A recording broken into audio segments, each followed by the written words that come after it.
Alright, we are back with more NFL coverage, and in this one, I am going to try to cover a good amount of free agency news. News that have happened in the legal tampering period, news that have happened a little bit before that, and news that have started free agency, honestly, just before the new league year kicks in today. If you're like me, your head is probably still spinning, because we still have news just reeling off the fucking racket at this point.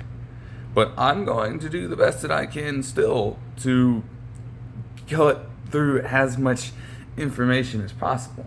Because even with me trying to go through this comprehensive list, that still doesn't account for every single thing that's taken place. But it gives you a pulse of what's gone down to this point. So to get started in wave one, just to call it out, the Packers would re-sign Emmanuel Wilson, and there would be an initial report that stated that they were set to lose Quay Walker in free agency, which did end up happening, and I'll get to that aspect of it. As for Emmanuel Wilson himself, I can understand that move. It's a short-term deal on his end. I think a 1-year, 2-year contract. To have a guy that you can rely upon to change the pace like that, knowing how frequently in both the rushing game and even in the passing game a little bit, they've been utilizing Josh Jacobs, that can put some wear and tear on his body. Wilson last season contributed in some pretty great ways. He had a career high rushing yards game last year and was fairly consistent.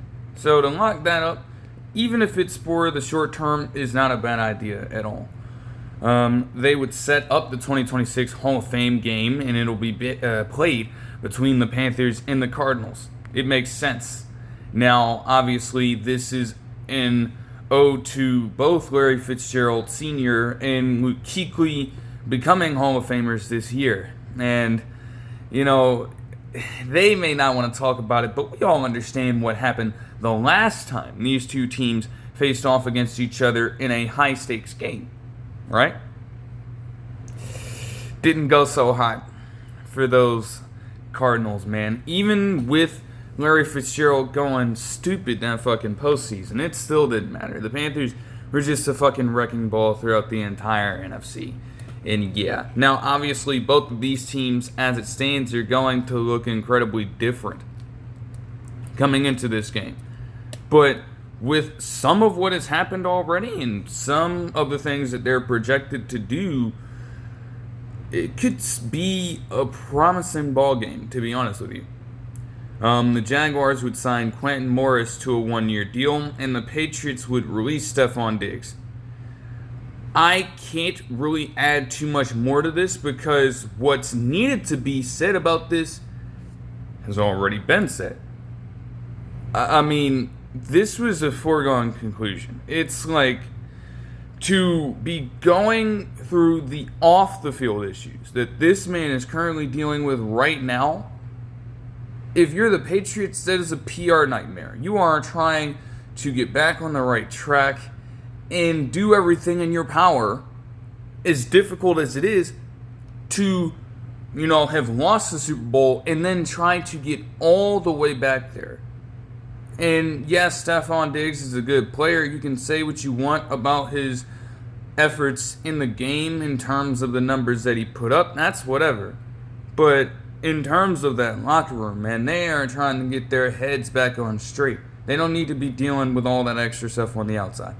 So naturally, he's got to go. We're going to have to see if those situations get resolved in time or not. But again, as of right now, you got to cut your losses. It's as simple as that, man. I mean, like, dude, what the fuck? The Steelers released Jonnu Smith to clear up $7 million in cap space. I mean, if you're the Steelers and coming off of last season being the most expensive defense in the league, that's going to leave you weaker in other spots. It's a tough admission of failure, knowing that last season was supposed to be an all-or-nothing year in terms of going out there to win a fucking championship, and you just falter, especially with you losing to the Texans in the way that you did in the wild card after barely surviving the regular season by winning the AFC North off of a fucking missed field goal from Tyler Luke. Like, the Steelers have just been falling through this entire time. So you figured you were going to have to get desperate at some particular position, and Johnny Smith, a man that they literally just traded for last offseason, is now off the team as a result of it. I mean, I guess from one end, it does give Pat Freiermuth his overall room to contribute again, and Darnell Washington has been a little more valuable than Johnny Smith, quite frankly, even with the Arthur Smith tax existing. As much as he's crying about this right now, it's like you still have solid tight ends that project to do really well in that offense. So there might not be a need for a more expensive Johnny Smith at that point.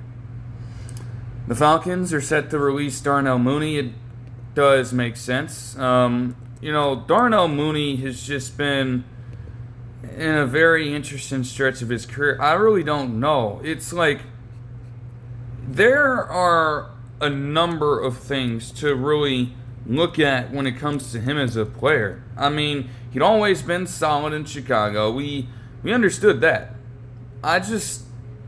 It's strange to see that he's even gotten to this point now.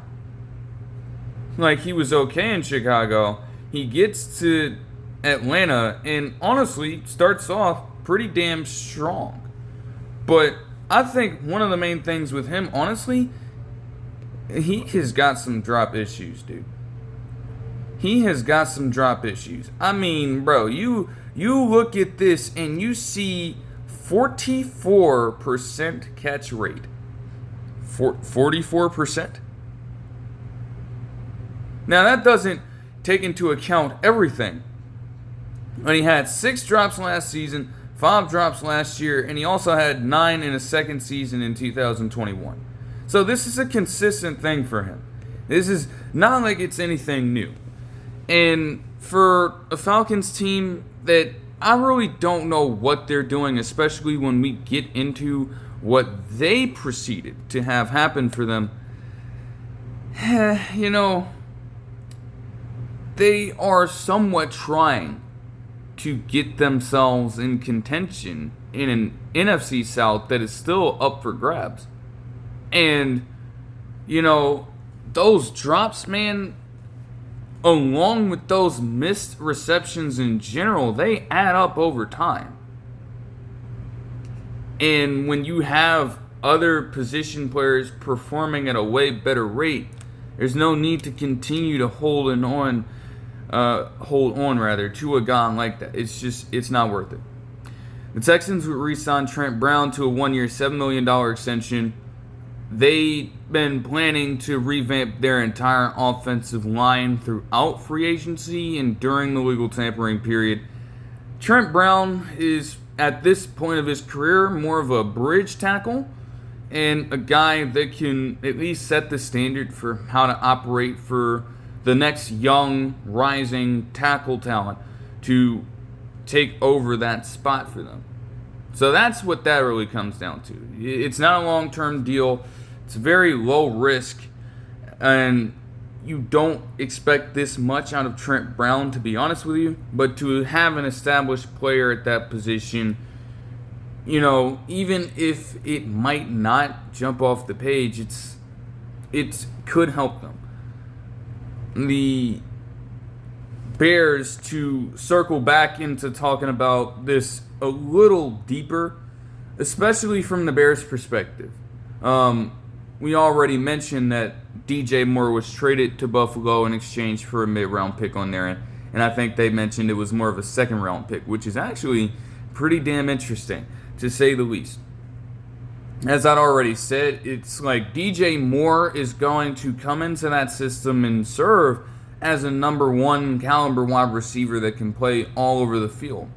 And to understand what James Cook III has been doing over the past couple of seasons, to understand how much they've run the football. The percentage of which they run compared to which they pass is at one of the highest marks in the league, leaning towards that side. They always say that DJ Moore at times is built like a running back. So again, to have him be able to line up on the outside, be able to operate sometimes in the backfield alongside him is going to pay dividends for him. And it gives you someone you can rely upon. Even if you think that Keon Coleman, if he can project out and expand his game a little bit, he could turn out to be a better wide receiver at the same time. Between the sure hands, between the compact build, and the ability to pick up yards after the catch, Moore's going to fit much better in that system immediately. So he'll definitely take over that starting position. But for the Bears in this, as tough as it is to lose DJ Moore, they've put themselves in such a great spot that, I mean, it's almost like you'll live with that happening. Yes, this is a man in DJ Moore who quite literally contributed to some of the most important and pivotal plays across the entire league last year. So much so that his touchdown catch on the dime of a fucking throw from Caleb Williams from like 56 yards out or something in overtime of the second Packers game they had last season was the play of the year voted upon by multiple sources in the media. That play won that. So they're going to have nothing but love for DJ Moore on that team, in that city, and so forth. However, with the late emergence of Luther Burden III, with the consistent usage of the other rookie tight end in Colston Loveland, and even with them getting some value from other random players like a UDFA and John A. Walker rather, for example, they have built a pretty solid receiving core just through drafting well. And when you have those guys all operating on cheaper rookie caliber deals, and doing so while playing at that high of a level, as the season progresses, you start to question if you really need to commit to DJ Moore long term at that point. And they came to a conclusion that quite simply, with that talent in their locker room, they didn't have to. They didn't have to at all. The Texans would sign Danielle Hunter to a 1-year $40.4 or $40.1 million contract extension. Don't be fooled by that, because yes, the edge rushing market has definitely fucking skyrocketed up. We understand that, especially after you had Micah Parsons sign that extension immediately for $47 million with the damn Packers last offseason. Danielle Hunter is definitely worth that money, but the key is paying attention to the language here, because they mentioned that only like $22 million of that is guaranteed. And they're leaving all of that other money up to include maybe a signing bonus in there. It's not the full $40.1 million. From the Texans' perspective, it makes sense to keep a premium player who, again, when you look at the Grenard and Hunter trade that swapped those two, again, it's proven to be a win-win because they've performed very well on both of their respective teams. But Hunter is such a key piece of that defense that it's like, if you have to figure out a creative way to keep him around, you're more than willing to do so, as long as it is not anything long-term. Because from my perspective, it's smart to keep it simple, keep it light. Will Anderson Jr. is the man that you have to pay long-term, and they're looking to do so. I guarantee it. And that is uh, honestly, it's one of the worst kept secrets in the NFL. Like, that man, when it is time for him to get his contract extension, he is getting the fucking bag thrown at him. And so, you wouldn't want to, as good as Hunter is, you don't want to put yourself in a position where you're overcommitting to him and not handling that responsibility for that man. The Giants would sign Gunnar Olszewski to a 1-year deal, keeping around the world-class special teamer, Bob Harlan, a Packers CEO, who passed away at the age of 89. And from what I'm seeing around here, he had been around the Packers essentially since 1971. Not exactly when the Super Bowl era started and they won so early, but pretty much around for all of the highs and lows of that specific organization. So I can only imagine how hard it would be hitting pretty much everybody that's still there, everybody that had been there, even if it was for a few short months, that is still alive themselves to tell the tale about it. Because in some way, shape, or form, they've more than had some form of experience with this person. And to hear that news last week, last Thursday, had to be devastating for quite a lot of those people, including his family, including those that were closest to him in terms of friends and things like that. It's tough to see that. And you definitely, wish his family the best moving forward. The Packers, I'm sure that they'll do everything in their own power because, one, it is not like you have an owner specifically running this thing. It's represented by the entire population. So I can imagine that he's had as much of an impact on that overall community. I have no doubt that they will do right by him. It's just a matter of, figuring out how they will go about it. Okay. The Rams would sign Tyler Higbee to a 2-year deal worth up to $8 million. I guess that makes sense. They could have let him walk, especially with the more recent injuries that he's dealt with as a player, I should say. But, to still express that faith in him, honestly, it isn't a bad thing. It's fair to be loyal to him in that situation. He's contributed so well for them in the past, so, that's fine. The 49ers would do something incredibly stupid. They would hire Matt Eberflus as the assistant defensive head coach.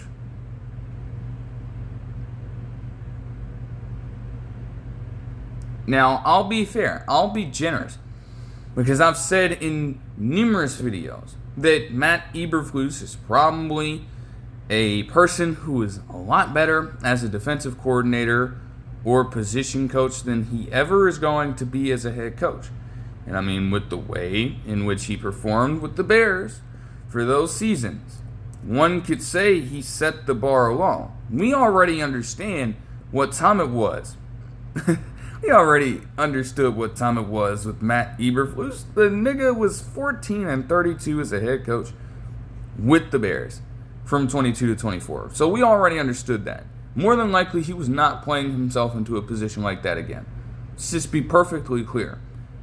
But okay, at some point, maybe that kind of quality balances out. Maybe you are truly better as a defensive coordinator. So let's see exactly where that places us. Yeah, as a Colt, his defense seemed to be a lot better for those few years, which is what allowed him to get the Chicago job. But with Dallas, and especially with Chicago, his defenses over the past few seasons have been some of the worst in the league entirely. He's had a bottom 5 finish in total defense for 3 of the last 4 fucking seasons. He's literally played himself out of that position, or has warranted playing himself out of that spot and coaching himself out of that responsibility several fucking times over. Several fucking times over. So, how do you see that and still say, you know what, we're going to outright hire this guy, and we're not just going to put him in a confined role? No, we're going to make him the assistant head coach of an entire defensive unit? Fuck no. Fuck no. Dude, seriously. Just think about this from the 49ers perspective as well. A season where injuries ravaged you entirely and left your defense susceptible to that kind of exposure, especially when you get onto that fucking Seahawks game in the damn playoffs during the divisional round. It all culminated there. And also when you factor in the Bears game and how badly that was. But at least with the 49ers, they could say that was for a reason. When you're losing guys like Nick Bosa, when you're losing guys like Fred Warner, you're losing guys like even some of the backups to those guys were down with injury. They were, by and large, depleted. That's a fair assessment of them. And, in moments while, they were getting gashed down the field, they were still trying to put forth an effort. Like, it wasn't all just lying down and taking whatever was handed to them. No, they were trying to deal out some of their own punches. But after a while, nothing gave. So that ended up being what it was. It is a plus that more than likely you'll have a lot of players returning much healthier and somewhat more prepared for the regular season in a way, if that makes sense. That could help. But to, again, put Eberflus in a position where, for a defense trying to get back into assembling is one of the best overall in the entire league, they now have to rely on whatever scheme it is that one of the worst performing defensive-minded guys in the NFL on that side of the ball over the past few years is trying to offer up. I don't trust that for a fucking second. And I just don't know what is making the 49ers do that. Now, again, yes, it does come with the territory. Because while you could argue that last season wasn't as successful as they wanted to be, they pulled through and made a playoff appearance despite all of those injuries. Even won themselves a playoff game. And Robert Saleh was still seen as a good enough commodity regardless of how the defense had been performing. Even with those absences in mind, to where he got hired to be the Titans head coach. So with that kind of loss there, you have to find a way to recuperate. But this is such a tremendous downgrade that it's like, nigga, come on, bro. What are we actually thinking about right now? The Bears would release Tremaine Edmonds, and as more, or as I go through more moves, I can expand on that a little further, especially with where players would end up going and how the Bears would try to counter that move. But once more, it came down to another situation where apparently Tremaine Edmonds was asking for a little too much, a little more than what the Bears were actually willing to give up, and as a result, those talks ended up falling through, unfortunately. Again, that feels like such a massive loss for them, but between that kind of price tag and also some of the recent injuries that he suffered, they figured that it isn't worth keeping him long term And there also might not be anybody trying to negotiate a trade for him right now. Might just be better to cut our own losses. And it's a tough move to make for a damn good ball player, but we have to do what we have to do. The Rams would sign Cameron Curl to a 3-year, $36 million deal. Makes sense to me to keep around the hard-hitting fella right there. It almost reminds you of how consistently the Rams wanted to keep around John Johnson III. Ironically enough. No, they're not the exact same type of player. But Cameron Curl has more than contributed his part, even if the entire Rams defense has gotten some slack, especially recently. He's played relatively well in his role on this defensive side of the ball since he's joined the team after being on the Commanders for those first few years of his NFL career. Since he's been with the team, Cam Curl has overall 2 interceptions, 14 passes defense, 3 forced fumbles, 1 fumble recovery, 3 sacks, and 201 total tackles, with 3 tackles for loss. So he, while it might not be to the same extent as some of the elite safeties in the NFL, he's a little bit of a Swiss Army knife. He can do a lot for you overall in terms of being able to commit to those pressures, in terms of providing run support, and definitely in terms of those booming hits. Now, coverage might be a little bit weaker on his end, but when the Rams defense is at their best, it's something that they can work around. And unfortunately for them, well, they didn't hone in on that point way too much. So that's tough, man. All right, the Raiders were set to release Geno Smith at the start of the new league year, and I will expand on that point later because they have seemingly a little more in store.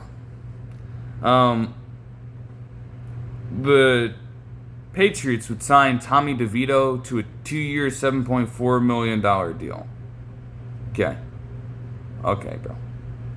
The Dolphins would release Jason Sanders. Honestly, one of the more consistent kickers in the NFL over the last few seasons, when you really think about it. It was just a little bit interesting to see that. Now, I will say that when he's played, obviously, he's been at that point. 84.6% accuracy throughout his entire career on field goals, and also a 96.6% clip on extra point attempts throughout his career. Simply put, the man rarely misses, if at all. In fact, he got himself an All-Pro first team selection after literally going perfect on extra points in 2020, along with a 92.3% accuracy rate on field goal attempts. The range in which he can kick it can vary. His career long to this point is 57. They haven't always asked him to kick from further distance, but he is more than capable of doing it. Marking 33 out of 48 of them on his entire career. So that's pretty damn good. Like, he's generally a fine kicker. However, they had to rely on a rotating cast of different kickers, including Ronnie Patterson last season, because of the fact that Jason Sanders went down with a season-ending injury in the offseason. Did not play a single snap last year. And, I guess that kind of invoked some fear into them. Maybe they believed that injury was enough to derail every single thing he'd been working towards to that point. And with him being 30 at this time, I guess they felt that, trying to go in a different direction at that position was going to be the optimal move for them moving forward. I really don't know how they will capitalize off that. Because, again, some of the other kickers who they could be looking for to this point have already gone off the board. And you're not going to be able to find kickers as reliable as he was just out of the blue like that. It's not that easy. So they're going to have to truly come to terms with figuring out, okay, exactly what step are we taking. They better not, I will say, no matter what you do, better not keep Ronnie Patterson around. No. Just no way. You have to find somebody else. That's all I'm saying. The Chargers would sign Tyler Biash, the former Commanders center, to a 3-year contract. I think it was at around $30 million. I didn't check out what the price tag on that was, but it makes sense for them. Of course, they're going to want the outside of their line to get healthier, but with Bradley Bozeman, because I believe he retired, if I'm not mistaken. Let me just make sure I got that right. Right, yes. Bradley Bozeman, I should say. Retired. So they were in the market for a center as it was. And in their case, they get a man in Bianish who's pretty much experienced everything that one can. A little bit of a younger center. He's played traditionally with pretty damn good quarterbacks.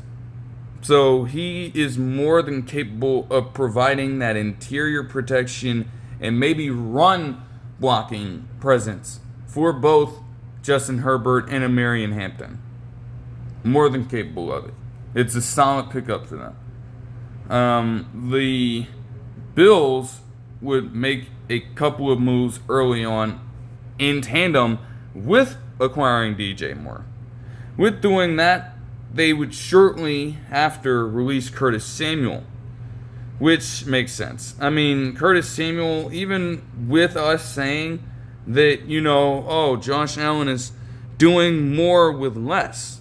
Well, if you want to minimize the wide receivers like that, just consider that a lot of them were still finding themselves getting valuable reps over a guy like Curtis Samuel. Obviously, he's more known for his speed and all the like, but he generally has been phased out of this rotation for the Bills for quite some time now. I mean, he got there in 2024, and while he was okay, it wasn't anything too special. I mean, he was really only in for the screenplays. Then you get into 2025, and he had just 7 receptions for 81 yards and a score in 6 games. They tremendously removed him from the game plan. Mightily. It was not even a surprise at that point. So, with that happening, I guess you could already figure that something was on the horizon there, because there's just no way that they resort to something like that if they were even thinking about keeping Curtis Samuel long term. And just like that, he'll have to undergo yet another stop just at the age of around 30. It's crazy for a man who could have entered with a lot of overall promise, but that is not how things turned out at all. Though they would also trade Taron Johnson in a 2026 7th rounder to the Raiders in exchange for a 6th rounder, I should say. Which came as a little more of a surprise to me. Yes, the Bills' defense wasn't that good, and their goal was also to try to rebuild and tear down the entire core on that front because of those just lulls on that end of the football. Like, it genuinely was just drastic for them most of the season long. Like, the Bills have Josh Allen for a reason, okay? And it was captivating to see how many times they themselves would pull off comebacks, especially in the second half. You know, that was the theme of the Bills season. They'd constantly get out to slower starts with Josh Allen, not necessarily always playing bad, but not always coming out on his A game. No problem. Somehow, some way, they'd find a way to pick it up in the second half and magically come back to win ball games. It's what happened in the Ravens game in week 1. It's what happened in the Patriots game in the second matchup. I think this was around okay, let me see if I can find this just to be accurate.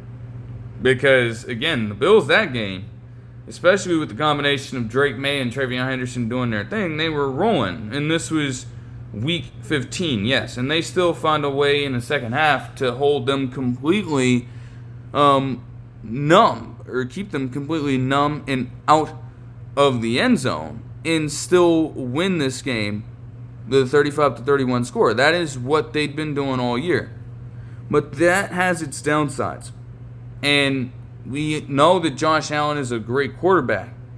But to ask him to consistently help you come back from an early deficit is just ridiculous. You can't always expect that man. Even if he can be labeled Superman at times, you can't always expect him to come out on his A game. There are going to be moments where he screws up, and you have to be able to withstand that. At some point, you just have to be.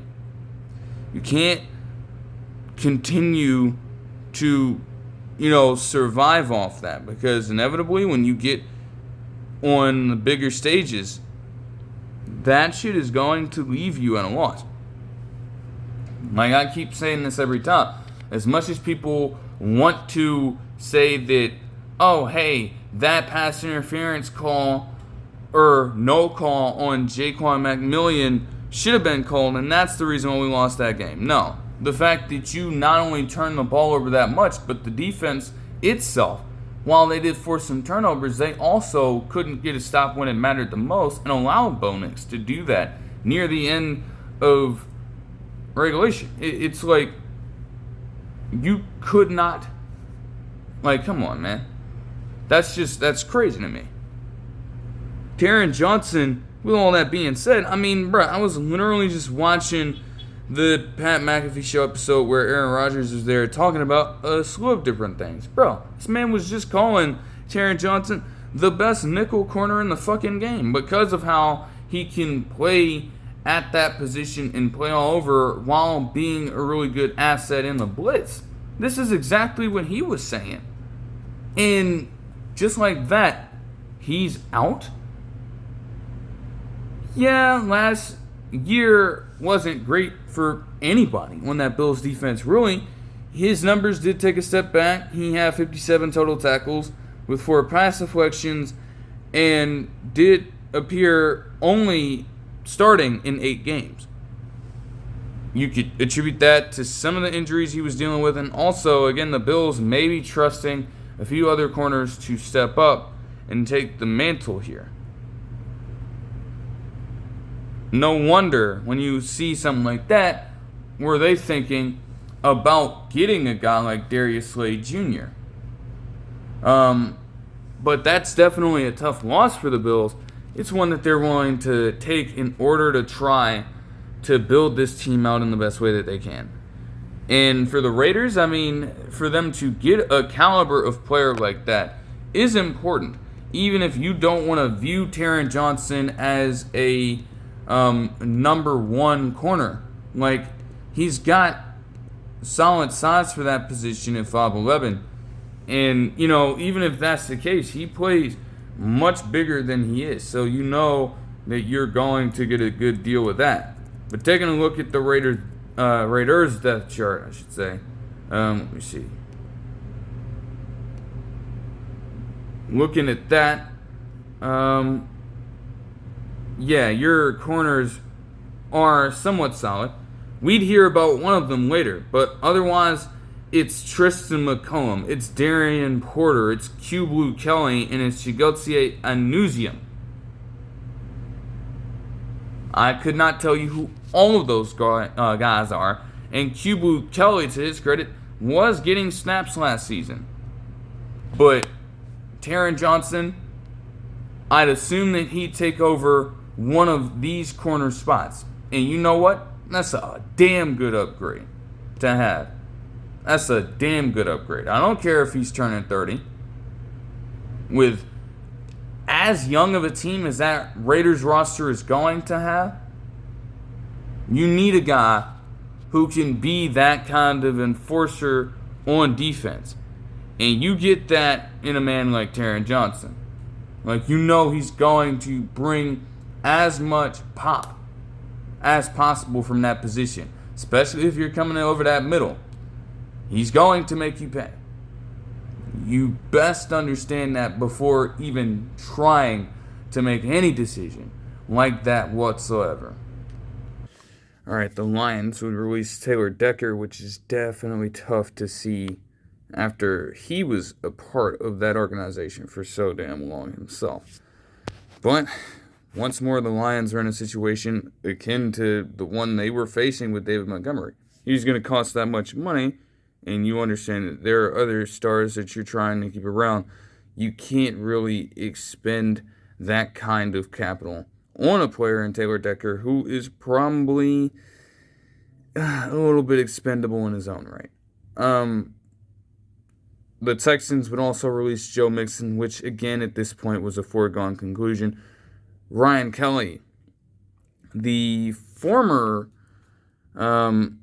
center guard, let me make sure I got that right. Nonetheless, the former Colt would retire from the NFL after 10 seasons.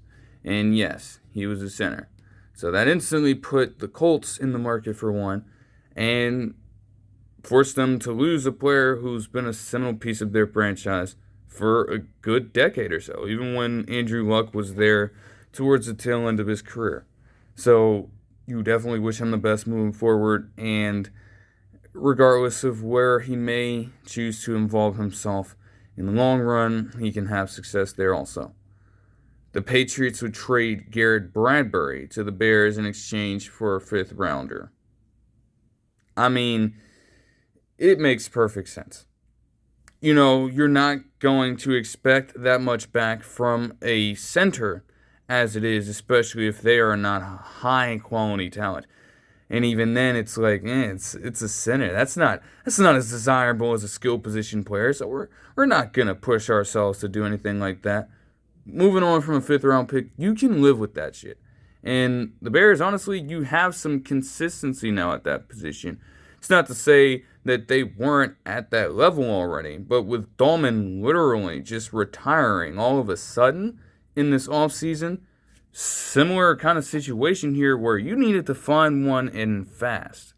It's kind of surprising to see that the Patriots were so willing to move on from one of their own, but it's honestly the best case scenario for a person in Bradbury's position. You know, any kind of move that you can make, even if it is a marginal one, to try to reach another Super Bowl is honestly good for him in this situation. And that is another step forward for a Bears team trying to reach that point as well. You know, again, they shot themselves in the foot and got damn close to getting there. Obviously, so they may not be that far away. In fact, they may even be ahead of schedule. And, you know, if we're looking at it from that way, you're trying to do whatever you can to keep that pace moving forward. Because as long as your window isn't running out, you've always got yourself a fighting chance to stay in contention. And that's what this move at least works to help out with. Moving on to this damn and higher sequence right here. Because on Friday, last Friday, we detailed that the Ravens would trade both a 2026 and a 2027 7th rounder, or 2026 and 2027 first rounders to the Raiders in exchange for one Max Crosby. And at first, I'm thinking about this immediately, without hesitation. Man, I'm saying that that is a slam dunk move. Without hesitation. And it wasn't hard to come up with that conclusion. Understanding what the hell Max Crosby has been doing for that Raiders team over the past few years, and understanding just how desperately the Ravens needed themselves a premier pass rusher. It was a match made in heaven, seemingly. Yes, the man was nearing 29 years old, but this is a 5-time Pro Bowler, each of them coming in the last 5 seasons, and he has been a complete wrecking ball. He's consistently been near the top part of the NFL, at least the top 5 in the NFL in terms of sacks over the past few seasons. He's got 69.5 in his career and 133 tackles for loss, even leading the league in TFLs with 22 and 23 in 2022 and 2023, en route to multiple All-Pro selections and multiple top 7 Defensive Player of the Year finishes. The man is a bona fide superstar at that position, in the prime of his career. And the Ravens, knowing that this is a win-now situation, decide to give Lamar Jackson and that defense a huge boost at a position of need, the core position of need. All season long, the Ravens have been struggling, and especially when you look at how they had lost some of these games. It was them allowing teams to just linger around, slowly but surely, knowing that they had the offensive punch to at least get the job accomplished, but not being as consistent and not having a quality defense on the other end to ensure that that kind of stoppage could be matched, even remotely so. And just possession after possession, drive after drive, they lost momentum. And by the end of that damn game, whether it came all the way down to that, or whether it came to a play just before we reached the end mark, you knew that the Ravens were going to crumble completely. That's what it felt like. And it was attributed by one of the worst pass rushing units in the league. The amount of pressure that they generated was more than likely in the bottom half of the NFL. On top of the fact that in terms of overall sacks, they ranked near the worst in that category as well. They just could not generate pressure to save their lives. And instantly, you bring in one man, and the whole complexion changes. Now, of course, you'd still have to see what's going to happen with Nnamdi Madubuike at this point, Justin Madubuike, because he's great as an overall defensive tackle with what he can do on the interior as a run stopper and both as a pass rusher from that position as well. You bring that in, and even with him just being one guy, he tried to keep this defense afloat. Now you have somebody flanking him on either of the outside edges. And it just changes everything for this defense. You're getting a person in Max Crosby who can single-handedly change the course of ball games. He is a game wrecker. If you are already up by a large score, you're going to retain it because you know that any offense in that situation is not even going to be able to game plan for him effectively. They're always going to have to locate where he is at. And the entire focus will have to shift his way, opening up a lane for everyone else to eat. And if it comes down to clutch time, well, you know what he can do in clutch time. That goes without saying. Single-handedly, they placed themselves from having one of the worst seasons in a decade to the exact season to now etching themselves as a potential Super Bowl contender with that one lone move.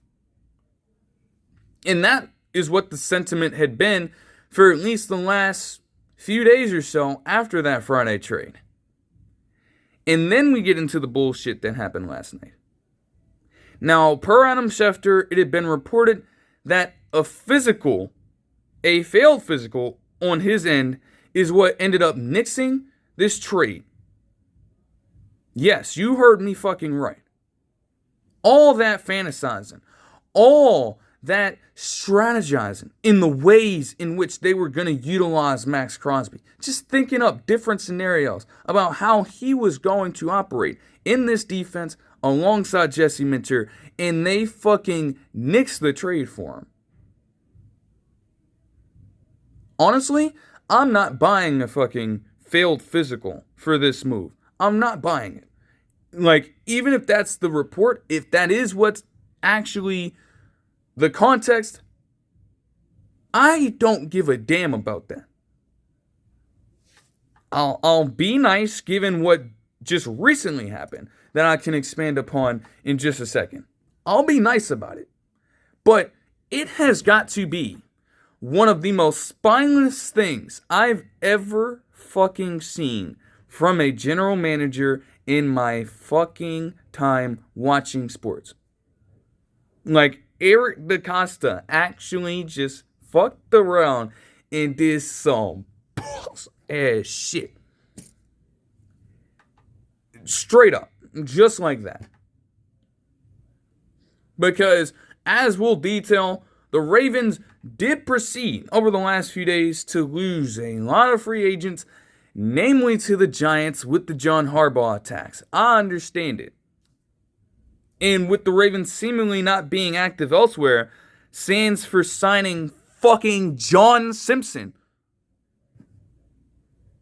Like, I guess in some way, they started to panic a little bit. Now, again, this is the legal tampering period, so for people not understanding that, a veto, revocation of a trade could happen in this scenario. Because nothing was going to be made official until the new league year kicks in, and it still has to later on today at around like 3 or 4 p.m. So it was legal for that to happen. But it rarely does. Because in all honesty, you could understand a little bit as to why there may be hesitation. With the fact that Max Crosby might have been dealing with injury issues, with the fact that you are giving away multiple first-round picks, recognizing that you are still trying to get a top-end talent at the wide receiver position.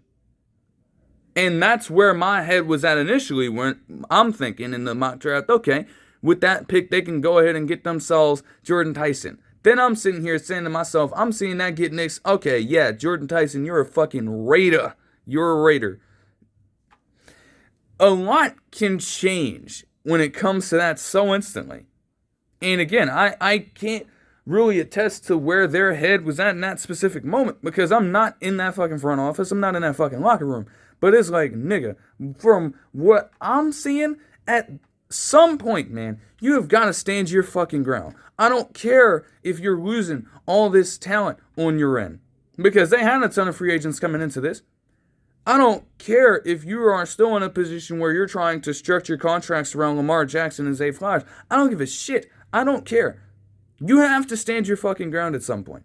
You have to. There is no reason for you to make a move like that for a star player and back out at virtually the last moment. Like I said, it's happened before, but just a mere few hours, less than a full day before the new league year kicks in, and you decide to back out of a fucking deal that you made. What kind of bullshit is that? What kind of bullshit is that? So you are literally saying that all of that was for nothing at that point. You gave these fans false hope for a few days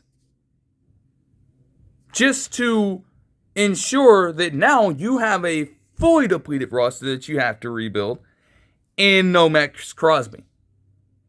Like, even if you were losing all this talent, you understood that coming into this, you were going to have to fork over a lot of money his way for a prime talent at his position. What the hell did you think was going to happen? You thought you were just going to get him for cheap? That shit costs. You had to have an understanding of that coming into this. And still, just because of seeing that, you just completely back out of the deal? The fuck is wrong with you? Ozzie Newsome ought to come down there and smack the shit out of you. At that point. Like, he would never do some shit like that. If he got his hands on a free agent that was performing that fucking well, or if he got his hands on a player performing that fucking well, and nixing the deal because of some arbitrary fucking thing, who gives a shit?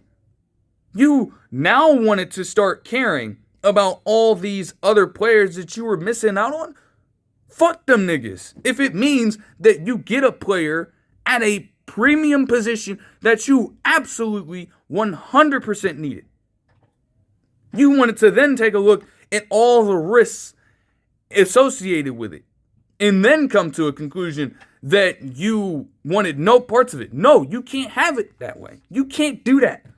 You can't do that shit. One of the more smallest things that could have ever fucking happened in a situation like this. And it's wild because at that point, hearing that news in the moment and thinking it through, I'm like, okay. On the one end, I have my brother, obviously, a hardcore Ravens fan, losing his shit. And he's clamoring that an overnight deal for A.J. Brown happens to make up for this, or else everything was wasted. Everything's been lost. I'm saying to myself, and trying to let him know, make him understand, that with Trey Hendrickson now being on the board, because, again, let's be honest, we understood the Bengals dropped the fucking ball by franchise tagging this nigga relentlessly for the past couple seasons. Like he wasn't worth a damn to that organization. They already dropped the ball there. It was a foregone conclusion that he was going to be out of Cincinnati and a free agent pending at the start of the new league year. The only way that I saw the Ravens potentially making up for this somehow, some way, is if they got their hands on Trey Hendrickson. That was the only way. It's a 1-for-1 because Trey Hendrickson, in his case, is a little older, but can give you that same kind of edge rushing production. And maybe even better in some cases, with him literally being the league leader in sacks, something that, as good as Max Crosby has been, he has never done before. And he may be a little cheaper in that respect. So you take your shot at him. You can shove that shit all the way up your ass if you do not get your hands on Trey Hendrickson moving forward. And promptly, they must have heard something, because with what would come out earlier in the day, they moved rather quickly, signing the aforementioned Hendrickson to a 4-year $112 million contract. Now, ironically enough, I think this deal is far less in terms of overall value when it comes to a per year salary than the franchise tags that they had him signing for the past couple of seasons. And you lose the most important part of your defense for the last couple of years, possibly the only thing that was worth mentioning on that defense, because I can't even say that he was the glue that held them niggas together. That's how bad the fucking Bengals were. But they signed him away from Cincinnati and bring him over to Baltimore. Perfect. In their case, right? You nix the trade, you get your first round picks back, you get a cheaper deal that you don't have to worry about, losing any sleep over, even though Trey Hendrickson himself has lost some time over the past couple seasons due to injury himself. There's a little bit of a risk there, but it ain't that extreme to where you are, again, like, really worrying about this at all. It was a perfect swap. A little too perfect to be legal. Because now with other reports coming in, there have been people saying they don't like how this has gone down. And there are also people trying to call for the NFL to investigate this thing, which they honestly may end up doing. Because again, it's spineless material, man. It's spineless behavior. Like, yeah, the cost for that particular trade was a lot, but you knew what you were getting yourself into. If there was any time to back out of the deal, it was before anything even got inked to a fucking contract. You review that shit way earlier than just a few hours before the fucking start of the league year. And, you know, if they do choose to go through investigating that, they may find suspicion with that. And I couldn't fucking blame them in that scenario. Because it's like, bro, come on, man. Come on, dog. Are we really being fucking serious? Alright,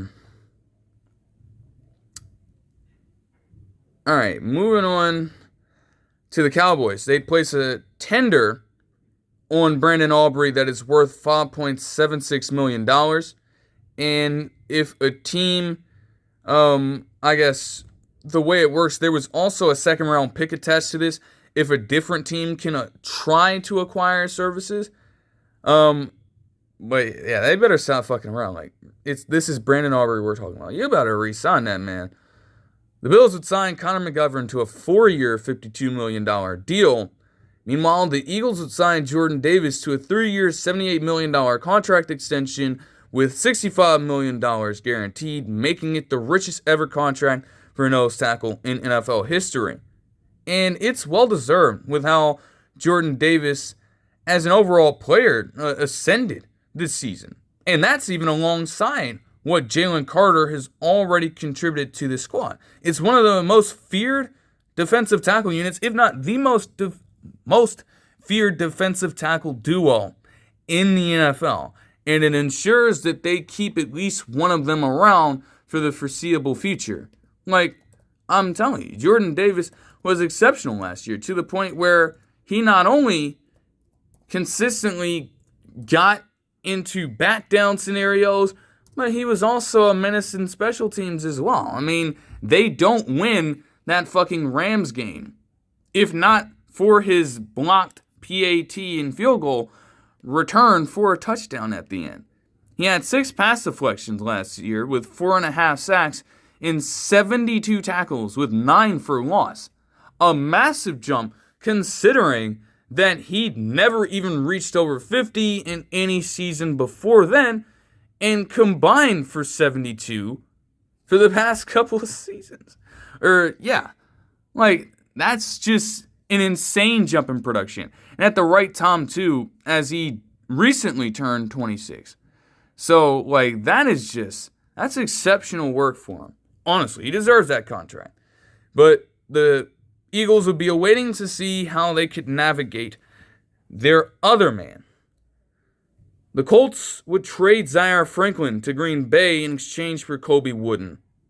Recognizing that they were more than likely going to lose Quay Walker, it's a smart deal for the Packers. Now, I'm not too familiar with Colby Wooden. He did get some snaps occasionally with that roster, but I don't really think he's going to contribute all that much with Indianapolis.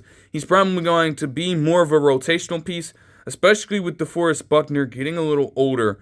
I can't imagine that he'd take on an important role with that team. But Zaire Franklin, in the event that you're losing Quay Walker in this, which would end up happening, you are getting a man who has consistently been near the top of the NFL in terms of overall tackles, season by season. And for a defense that is trying to shore up pretty much everything else outside of Micah Parsons at this point, it is a massive step forward for them. I can't wait, honestly, to see how he pairs up with a guy like Edgerrin Cooper playing at the outside linebacker position. That is going to be something absolutely crazy. Yeah, league leader in tackles with 173 in 2024, and that wasn't even his career high, as he had 179 in 2023. Last season, though, nearing 30, he had 5 pass deflections, a forced fumble, 2 sacks, and 125 tackles with 7 for loss and 6 quarterback hits. Not to the same quality of those previous 2 years, but still very good. Very, very good enough to get the job done there. So he's going to be a nice fit immediately. That's one of the best replacements they could have asked for. Zaire Franklin wasn't exactly a free agent, but that was one of the best replacements they could have had in such a case. Darius Williams would retire from the NFL after 8 seasons. Similar thing there. Like, I think, he's a bit on the younger end. It's just that he, might not have had as much of a desire to play the game at that point. And that's not something you can hold against him. You just try to hope that, moving forward, he is doing what is best for him and his family at that point. The 49ers would sign Eddie Pinheiro to a 4-year, $17 million contract extension. And yeah, like, one of the names that were probably on the board for the Dolphins to try to go out there and get. Again, just like that, gone. And if you're the 49ers, it's perfect. You don't ever want to get in a scenario that you had with Jake Moody kicking a fucking football ever again. And you understood when you got Pinheiro last season that the bar could not get any fucking lower for a starting caliber kicker in the NFL. So if you had a chance to sign a guy who could be any better, you were going to do it. It just so happened that Eddie Pinheiro exceeded expectations for them last year. Led the league in field goal percentage at a 96.6% clip last season, and also converted on 89.5% of his PATs, while having a long of 59, now a career high of his, from range. He has carved out the full package for himself as a kicker. And so, if you are the 49ers, it's not something that you've had, honestly, since old-ass Robbie Gould. Like, you've got to take your chance and keep someone that reliable for the long term, even if his power doesn't always blow you away. That consistency at the kicker position, even if, we're always going to talk about the skill position players on offense, on defense, those little things matter. Those special teams miscues matter a ton. And so the 49ers needed that. The Ravens had signed Tyler Huntley to a 2-year, $11 million deal. The Vikings would restructure TJ Hawkinson's contract, and it is going to save the team around $5 million. The Chargers would sign Khalil Mack to an $18 million deal on 1 year. Like, I was looking at different stuff about this. People were saying that this may very well be his farewell tour. And you know what? I could see that. I don't want to speculate it, but it is possible for a player in his situation. I'll tell you about this briefly, but I just don't understand this. Because the Packers signed Sean Ryan to a 3-year, $33 million contract extension on, I believe, Saturday or Sunday, and then proceeded to release Elgton Jenkins. How do you make the wrong move in this situation? Like, this man, Sean Ryan, even if he projects to be a really good center, was single-handedly responsible for some of the more devastating plays for the Packers in those last few weeks, especially when you look at those different sequences involving the Bears. It was him that mishandled those snaps in those games. That was him. He could end up being a really good player, but something about that, I just do not trust to then immediately sign him to a contract extension and move on from a solidified man in Elgton Jenkins. Even if he might be a cheaper buy, it's like, dude, come on, man. The Broncos, per Ian Rappaport, will also sign Justin Sternat to a 3-year, $19.5 million contract extension. All right. Moving into the second wave of overall action, and man, there's a lot. There's a lot to get into. Oh my goodness. I'm gonna try to be rapid fire, but I will still explain these in the best way possible, if it is deemed necessary. Honestly, like again, some of these are inconsequential to say the least. The Rams would sign Trent McDuffie, kicking off the second wave, to a 4-year, $124 million contract extension, making him the richest corner in NFL history in terms of average salary. And it is well deserved. Like, again, the Rams are keeping that mentality rolling. Why keep McDuffie around for the short term, especially when he's 25 years old? He hasn't, in theory, hit his prime as a player yet. We may as well, take that big swing and risk now to see if we can get some long-term production out of this man. We may as well do it instead of waiting for any longer to get this done. It's smart. And it ensures that McDuffie, who has got the California connection, will be around for the long term, no matter what. The Giants would sign Chris Manhertz. Yeah, inconsequential move. The Bears would sign DeMarco Jackson to a 2-year, $7.5 million deal. This just comes down to cost cutting. Like, I think that Tremaine Edmonds would be a far better get, obviously. But if he costs too much money, it was an inevitability that they were going to have to move on from him. And so you have to try to do the next best thing that you can, which I guess in their situation was this. The Jaguars would sign Monteric Brown, one of their corners, to a 3-year, $33 million deal. It's interesting for him. I hadn't heard too much of Monteric Brown as a player, to be quite frank. But that Jaguars defense, overall, was pretty legit last season. So, if you can retain some pieces from that, while trying to make the money work in the best way you can, it's worth taking a shot at it. I'm intrigued to see how he'll perform with that. The Vikings would re-sign Eric Wilson again to a 3-year, $22.5 million deal with $12.5 million guaranteed on what is now yet another stint with this program. The Texans would sign Ed Ingram to a 3-year, $37.5 million contract extension, and they would also re-sign Sheldon Rankins to a 2-year, $12 million guaranteed deal. I was looking at the mock drafts, and I was doing the mock draft simulator myself. It was mentioned that they are in need of both a guard and an interior defensive lineman. And, I guess those things are still on the horizon.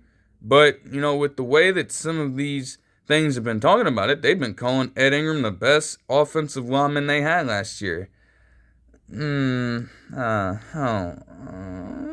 know about that. But, if that's what they think in that locker room, it's still not a crazy large deal for him to take on in this moment. And so they'll live with that in a reduced state. To have Sheldon Rankins back as well and continue to string guys like Tommy Togiai, for example, along the young Ohio State lad himself, it definitely helps. It's not expecting, too much from him at that point, but to just continue being a steady presence for them, honestly. And that's not something that can be discounted in a situation like this. They will have to try to look for a new D-tackle moving forward. But Sheldon Rankins has not been a player reliant on, being an exceptional pass rusher for too long. Rankins works much better as a run stopper. And, while he is still at an older age, that maybe isn't really liked that much at that position. 32 years old. It's not like that's anything bad at all. But that man, when it comes to the run stuffs, man, he has got that shit down pat. And he'd been durable for them. Injuries were something that ailed him towards the tail end of his Bengals tenure last season. But he rejoined Houston last year for his second stint and played in all 17 games. So, the numbers aren't going to do it justice with a player like Sheldon Rankins. But that durability and that consistency with how he's going to operate on and off the field is something that will continue to help the team, as young as they are, moving forward. It's definitely crazy, man. Like, my goodness. All right, the Dolphins would trade Minkah Fitzpatrick to the Jets in exchange for LA's 2026 7th rounder, with New York also signing him to a 3-year, $40 million contract extension instantly. And as I was saying in the moment, I still think this rings true. Now, I don't think the Jets can expect him to be the Minkah Fitzpatrick that he once was. Between age, between injury, and honestly, with just some wild on-field gaffes in terms of blown assignments, he has taken some steps back in terms of regression over the past few years as a player. He just has. Still, for the Jets, even in a somewhat tempered state, he's probably the best safety they have had in quite some time.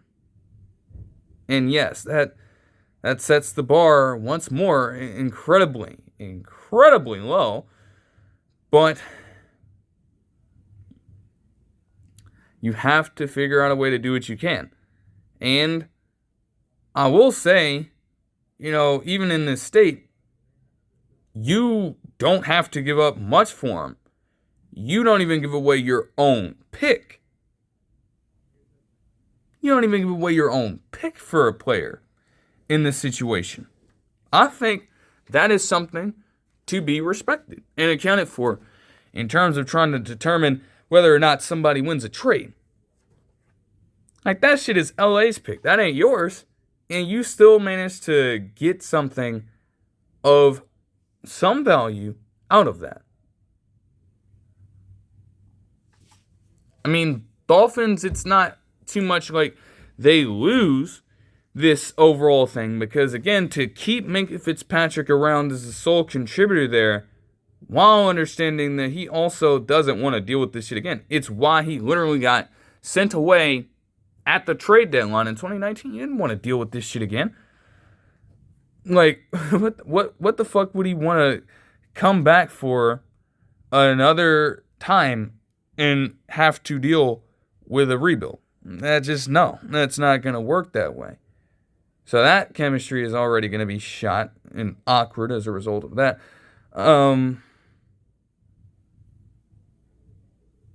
But you have to go with an overall rebuild here of your entire defense.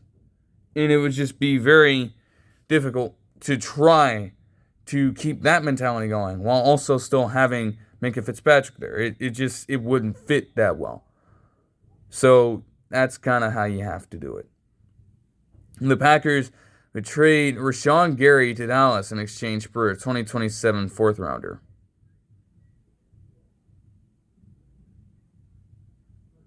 This is an admission of absolute and total defeat, fuckery, whatever you want to say.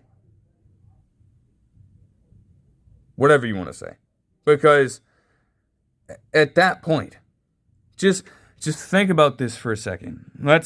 Let's travel back to last offseason.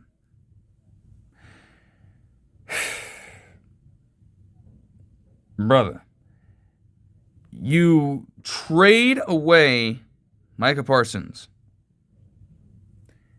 and you get back those first-round picks for him, along with Kenny Clark.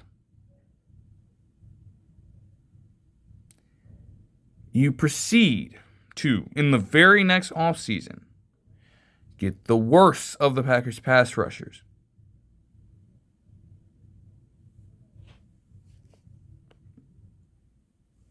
Like, that's insane. That's insane. Just looking at it from that standpoint.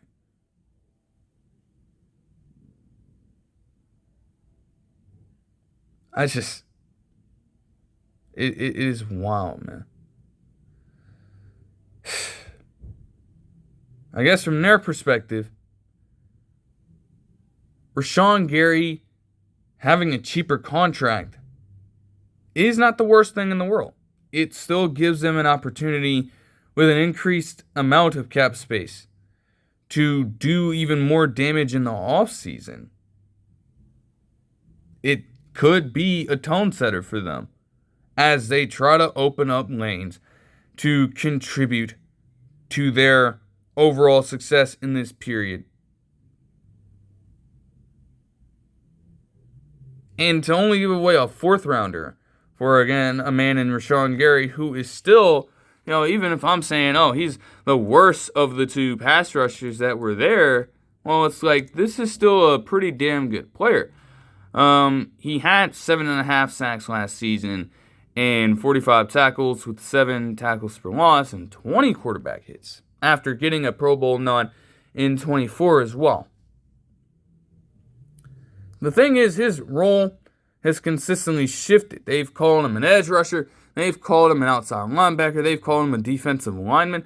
They don't know what exactly to do with him. And maybe that's a testament to, again, him not being as surefire as people thought that he once was. Still, to have that uncertainty about it and still know that you're getting a quality edge rusher is something that the Cowboys just could not pass up at all. They had to try to go for it because, again, at that point, you're desperate for one. You need one at that point. Rashawn Gary is a little older, but again, a lot less expensive. And so, at that point, I guess anything flies for them. But, man, you're going to need a lot more than just Rashawn Gary and Kenny Clark teaming back up to get this defense in their heads on straight. And only time would tell if they could get that done. The Colts would sign Alec Pierce to a 4-year, $116 million contract extension, making him the richest free agent-bound wide receiver in NFL history. I, on my front, will say that it's well-deserved. There have been people coming out and saying that he doesn't deserve this deal because the production doesn't really match that kind of market value. And I say, hey, if they're paying him that money and they're making him out to be potentially the number one guy moving forward in that system, the deal is worth it. The fact that this man has averaged as many yards per reception as he has over the last couple seasons without even being featured in it as consistently as the elite wide receivers have been.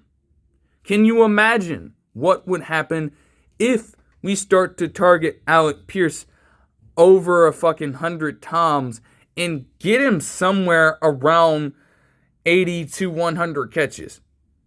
Like, dude, literally, in back-to-back seasons, he has been by far the leader in yards per reception at 22.3 and 21.3 in 2025, where he quite literally put up his first 1,000-yard season as a receiver with less than 50 fucking catches, and has yet to record more than 50 catches in a season. Now, that can be chalked up to a number of things. He was definitely labeled as a speedster coming out of college and did not have his overall game polished as a player.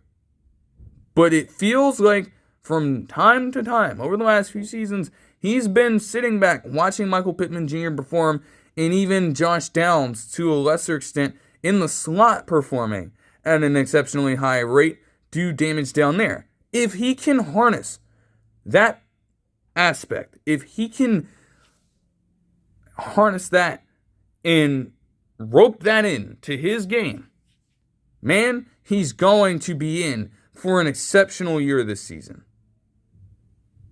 And with the way that the market continues to shift around, by value, you could probably get one of the better wide receiver seasons imaginable from a player with that kind of money. Simply put. So I love it. But that would bring about, okay, are they committing to him? Are they committing to Michael Pittman Jr.? Which direction would they take? More on that later.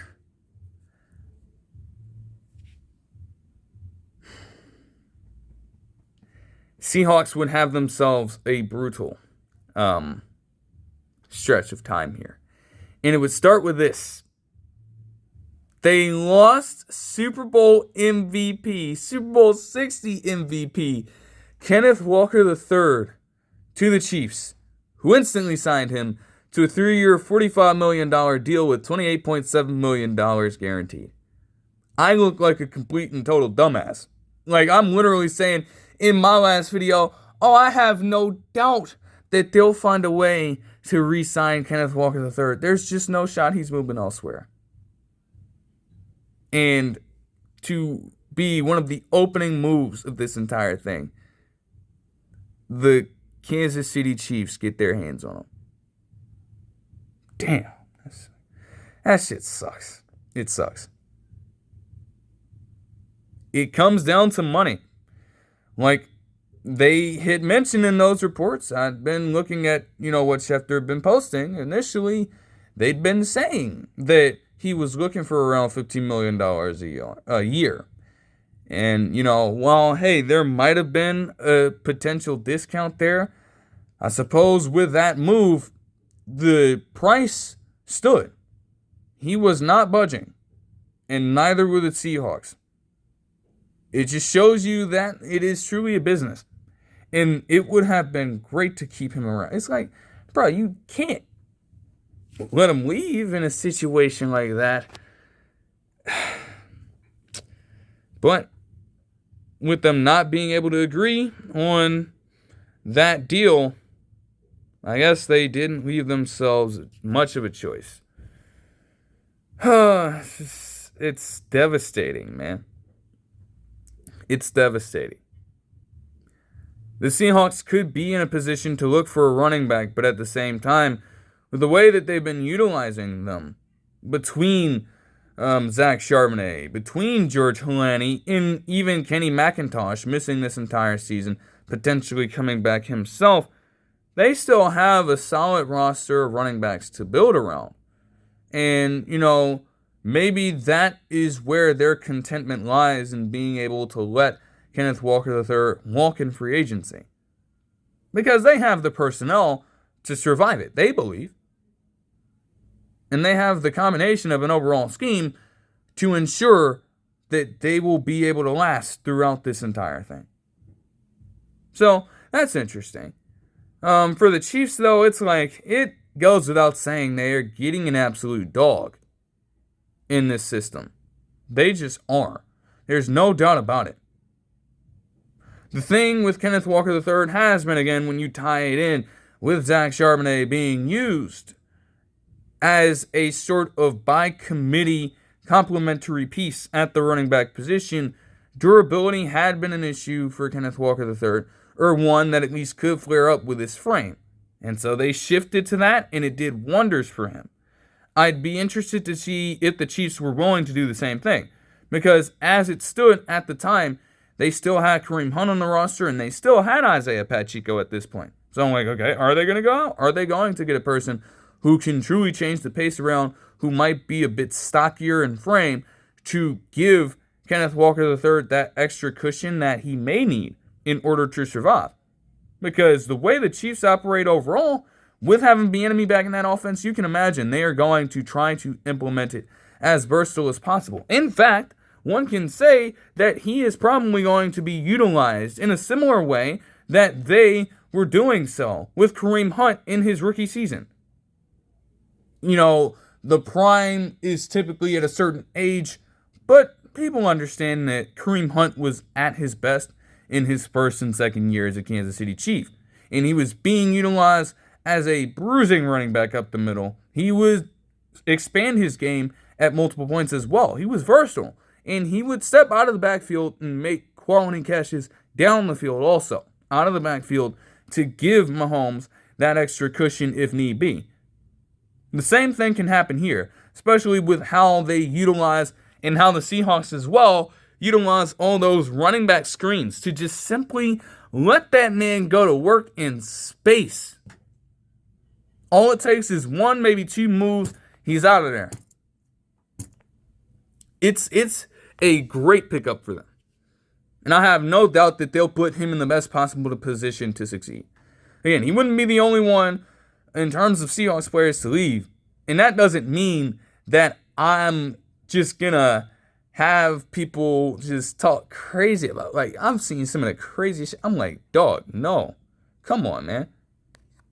Like, it's not even a matter of him, having any problems with players on the team at all. This is a business-related thing. And it's like, yo, man, gotta fucking chill. The Raiders re-signed Eric Stokes Jr. to a 3-year, $30 million contract extension, which I like.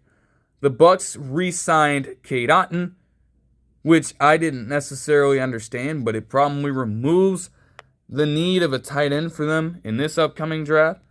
So, they're probably going to be all right. The Rams would double dip on Chiefs corners. I mean, they made their decision at that point by bringing in Kenneth Walker III. So they did not give themselves enough to repay some of their other core defenders on that side of the ball. And with that, Jalen Watson would be signed by the Rams on a 3-year, $55 million deal, pairing him up alongside Trent McDuffie. Now, granted, Watson has been dealing with his own injuries as well. He missed damn near an entire season's worth of action due to one. And, his play last year, in some cases, might have taken a step back also. But the man, as soon as he took over that starting position, literally tag-teamed alongside Trent McDuffie in helping them win back-to-back Super Bowls with how good he was playing as a cornerback. He's a little older, he's 27 years old, but the man is a truly solid player at that position. As a number 2 guy, there aren't many better than him in the NFL. And for the Rams to get him for that deal, poach them both, and rebuild it in that fashion is incredible. To be quite honest. A 2-interception, 2-sack even season for him last year with a career high in 64 tackles and also 3 TFLs in 15 games of action. But he can truly be a corner that will get you timely stops. He doesn't scream shutdown, but he'll be able to bottle most offensive talents up on the outside. So to guarantee that you have at least 2 solid corners on your roster in just a span of a few days, that's tremendous work for them. The Commanders would re-sign Laramie Tunsil to a 2-year, $60.2 million contract extension. I'm like, that might be a little too much money. But for a premium position, you're willing to invest that much in it. So it is what it is. The Panthers would sign Jalen Phillips to a 4-year, $120 million contract extension. Instantly, I'm like, damn! The Panthers got themselves a good one. Nick Scarton and Yuman Mielen are both younger edge rushers that show promise but still need their own work to truly see those talents realized. Overall, their pass rush wasn't really one that struck fear into the hearts of opposing offenses. Because as good as Derrick Brown is, he is more of a run stopper. You're not getting that interior pressure from him, and then your ends leave so little to be desired that you also are not about to get any production out of them whatsoever. Jalen Phillips, even in the half season that he had with Philadelphia, balled the fuck out. And if you can bring any semblance of that into that Carolina locker room on that defense, oh, that's instantly going to change the entire complexion around for them. Instantly. Without fail. For the Eagles, it's kind of tough. Because I'm sure that they wanted to, as best as possible, keep him around if they could have it their way. But of course, trying to navigate the amount of cap room that they had is going to make that naturally difficult. And there are some positives in letting Jalen Phillips walk. On the one end, between drafting guys like Jahad Campbell, Nolan Smith Jr., and even the Nebraska nose tackle in, I think it was Ty Robinson, last draft, and in previous drafts, they have established such a deep edge rushing and overall pass rushing core on their team with contracts that are far cheaper and with players that in their own ways can affect the game at the right time. And when your pass rush is that deep, even if Jalen Phillips is that strong of a player, knowing that he costs that much when you can still get high quality, high level play from a far lesser deal in terms of worth, that is just effective to take that option. Also, considering how Jalen Carter ties into this, they're still actively going through negotiations with him. There have been rumors about them potentially considering trading him if things go a certain way. I fucking doubt that some shit like that would happen. They wouldn't dare do it. They would not dare. I tell you. But yeah, you're trying to keep Jalen Carter around. You're trying to get him fed. So, he's definitely going to warrant just as high of a contract, if not a little bit greater than Jordan Davis is. And if that's how much you have to shell out, you've got to clear out some other money elsewhere. If that was the going rate for Jalen Phillips, it was just going to be too much to bear. Number one for the Giants-Ravens connections, as they would sign Isaiah Likely to a 3-year, $40 million deal. I'm sick and tired of seeing Daniel Bellinger perform in that offense. Now, Theo Johnson is still in a position to emerge as their starter, but to have Isaiah Likely be another vertical threat down the field in that, T2 spot, that's still pretty damn good. The Dolphins. Oh, man. Oh, boy. I'm just going to say it like this.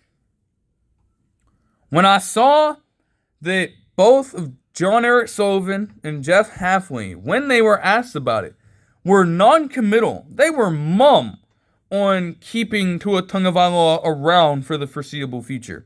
They weren't having it. And at that moment, I figured that more likely than not, they were going to let him walk for somebody else. But I didn't think it would ever get to this level. This is just some of the pettiest shit I've ever seen. They would sign Malik Willis to a 3-year, $67.5 million contract extension after releasing Tua Tagovailoa and telling his ass to leave with a post-June 1st designation.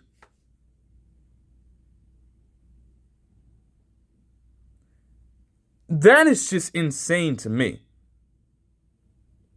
It had been rumored that Malik Willis had been gone there for quite some time now. And I guess, you get a much cheaper quarterback who has some upside at least. The thing with him is just about experience and general accuracy down the field, which is something that will need to be worked on. But the Packers connection, the brass there, trust him enough, and they've seen him, play at his best. So they're going to do whatever they can to build around him now. The entire focus of the team has shifted. And, Tagovailoa, on top of guys like James Daniels, Nick Westbrook-Ikhine, and Tyreek Hill, they've been releasing guys left and right. So maybe this wasn't going to come as a total surprise. But do you know how badly you screwed up to understand that you are going to consume a payout as greatly as this one and still decide that doing so was going to be far better than having Tua Tagovailoa play for your organization? That to me is the biggest disrespect. They are set to pay essentially something like the damn NBA's waiver stretch. They have to pay out a fucking $99.5 million fee to get off and get rid of the rest of that deal over the next 2 seasons. Tagovailoa isn't even going to be playing on the roster, and they owe him over $49.75 million a year just to be gone. It's tough to admit that, but they royally screwed up when you consider that they paid him most of that money guaranteed when he initially signed that deal. And people were still questioning it at the entire time. 2023, again, was a career year for him. He definitely put himself on the fast track to become one of the better quarterbacks in the NFL. And, you, in that situation, have to play the projection game. So, you aren't understanding at that point that Tagovailoa might be dealing with all these damn concussions. You aren't understanding that he may severely be limited in what he can do down the field as a quarterback. And you weren't expecting the man to literally lead the league in interceptions and solely throw all of those league-leading 15 interceptions last year against zone coverage. But the NFL, for every single player that goes on to have an exceptional career, it can be just as cruel to those with, different statuses being left up in the air as a result of just shaky play. It is not forgiving in that regard. And Tagovailoa, they just prove to be the latest example there. I mean, quite literally, you go from being the face of that franchise to now, I'll get into that later. The Patriots would sign Draymond Jones to a 3-year, $39.5 million contract extension, which honestly might be a little bit of an overpay. But this is yet another bridge player trying to set it up for the next man moving forward. So you have to do with that what you will. And again, it's like you have a good pass rush overall with Milton Williams still there, with Harold Landry the third coming back. Just can't really expect a lot of pressure coming from Draymond Jones' direction. Because again, he was one of these players that struggled to generate that on this Ravens team last season. So if you're a Pats fan, just don't expect that at all. That would be pretty naive to think that.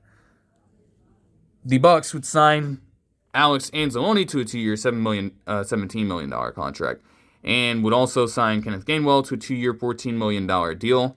Meanwhile, the Bears would poach another one, and they would sign Kobe Bryant to a 3-year, $40 million contract extension. He truly was a good safety for the Seahawks team. I mean, that goes without saying. And it was great to see him perform as greatly as he did last year.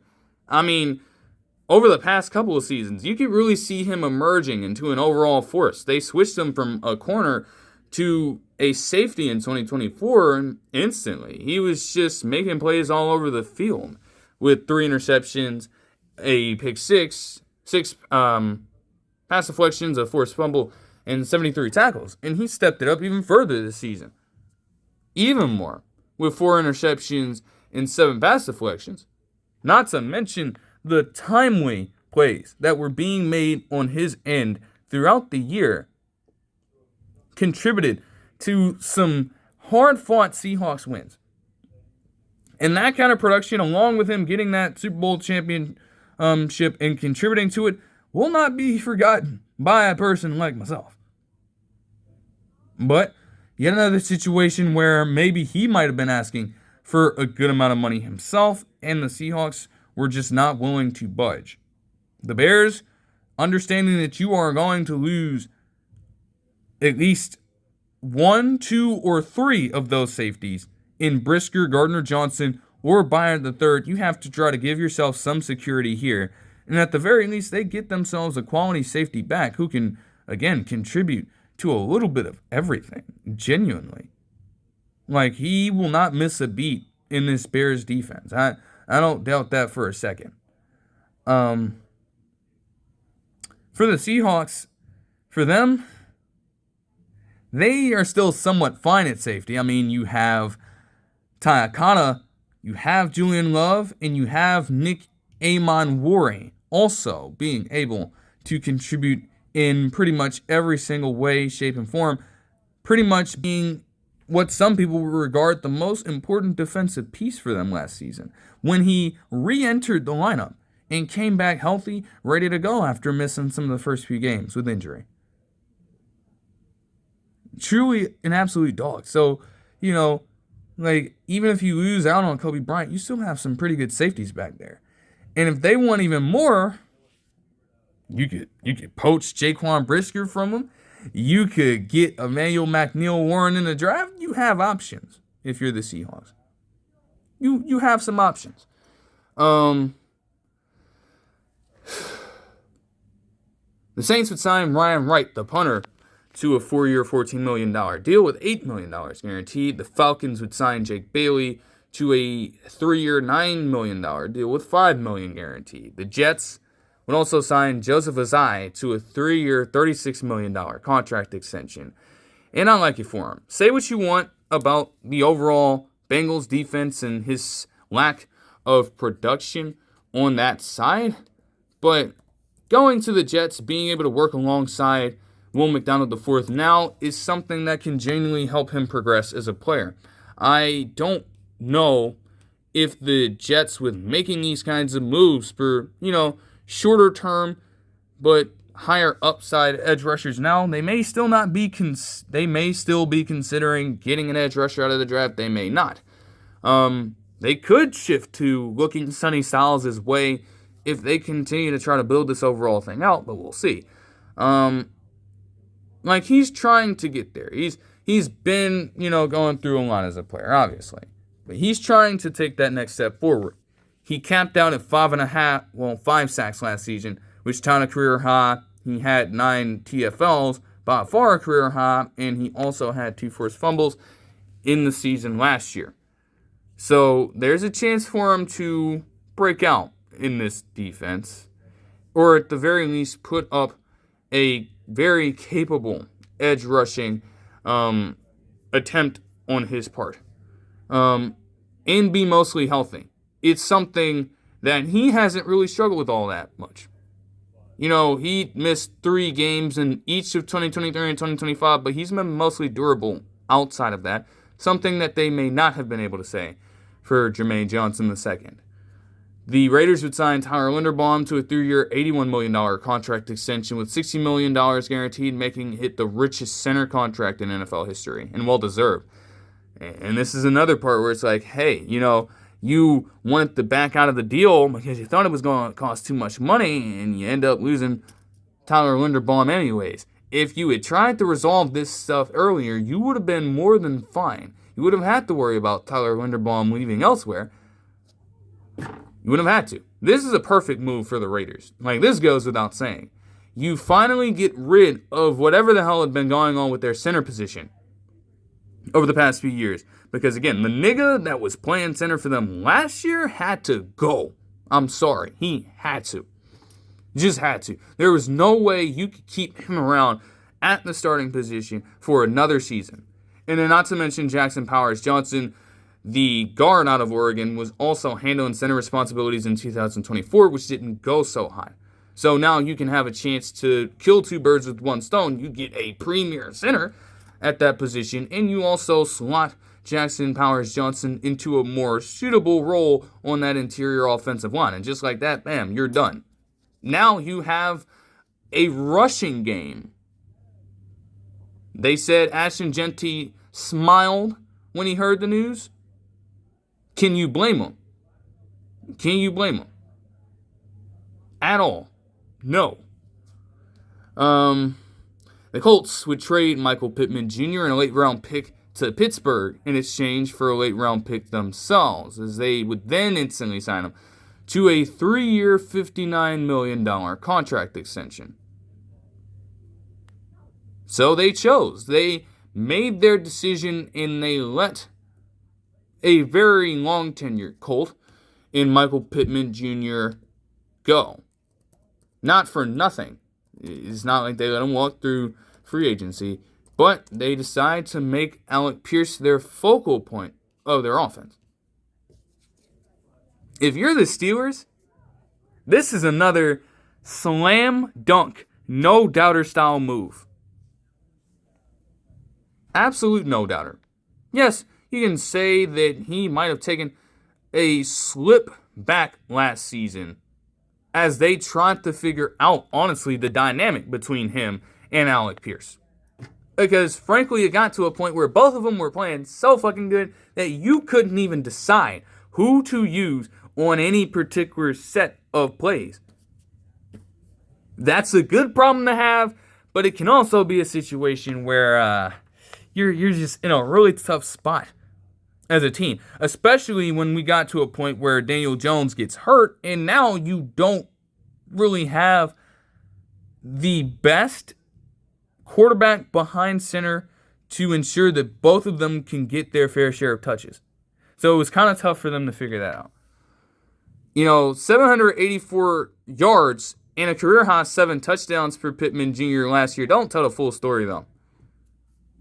Because in this system, if you're going to have DK Metcalf as a number one, standing at 6'4", with his speed as a receiver,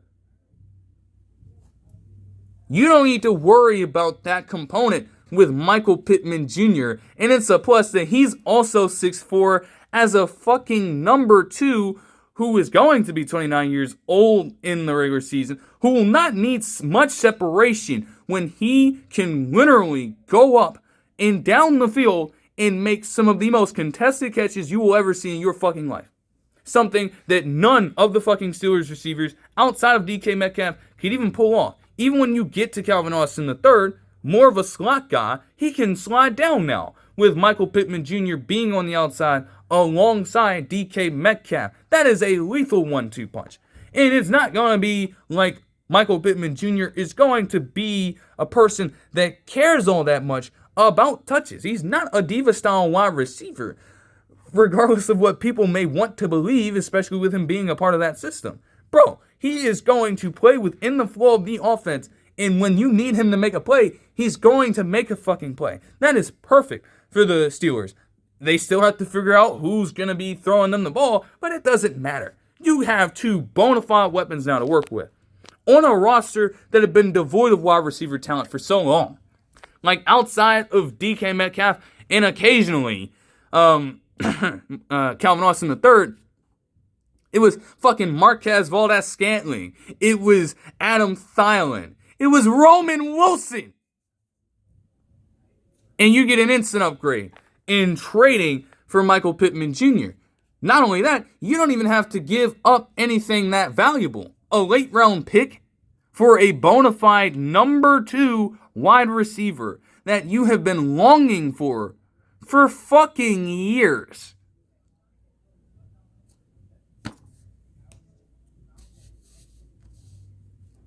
Dangerous deal for them.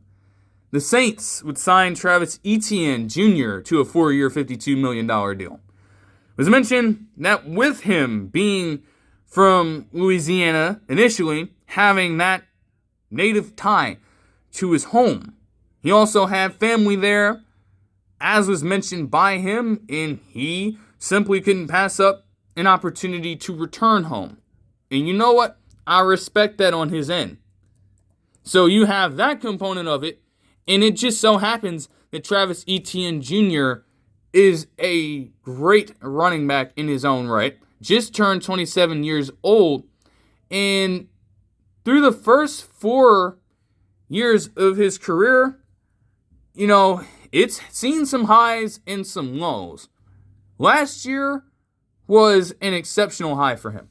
13 total touchdowns, including a career-high 6 out of the backfield, with a total of 1,399 scrimmage yards. And at this age, with that kind of production as he nears his prime, the Saints are essentially looking to make him out to be their next iteration of Alvin Kamara. Because instantly after that, you have a report from Schefter stating that multiple teams were looking into a potential trade for the aforementioned Kamara. You wouldn't need him that much if you're going to have Etienne Jr. filling the same responsibility, and maybe at an even better rate right now at this stage of his career. Tough to see the Jaguars have to move on from him. I thought that they would do everything in their power to try to retain his services. And you know what? Maybe they did. But, that's brutal for them. They are still okay. But man, the rushing game does take a severe hit for them. Still, with Trevor Lawrence starting to find his legs, his rushing legs, Bishul Tootin will probably slide in as a main guy as well. So it's not like they're completely devoid of talent at that position, but yeah, it's just to lose out on a player like that is always going to be tough. The Cardinals would sign Tyler Allgeier. Even if he was rated to be one of the best running back free agents available, he is more of a number 2 guy. Like, if this is all that the Cardinals are doing, I don't like it. He has never been a bell cow running back in his career. I could bring up the argument that his role could expand with this Cardinals team, but again, it's not something that is his strong suit. He is in nature a complimentary running back. He's been that for years. Even at BYU, in a way. And now you're about to ask him to fill that responsibility. I don't trust that. It's like, there are still some questions they have to ask themselves. Do they have any interest in keeping Trey Benson or Amari DeMercado? Maybe they will cut ties with James Conner. Like, you still have all those guys on that roster now. And I understand that you want to have bodies at the running back position. Because to be playing Zonovan Knight in 2025 without much of any other alternative choice was tough to make for them. So that's just like, okay. Sure, I guess. Then they can also, if they do let those other guys walk out, they still have the option to draft Jeremiah Love, and they still have the 3rd overall pick. So there are a ton of different ways in which this could end up going.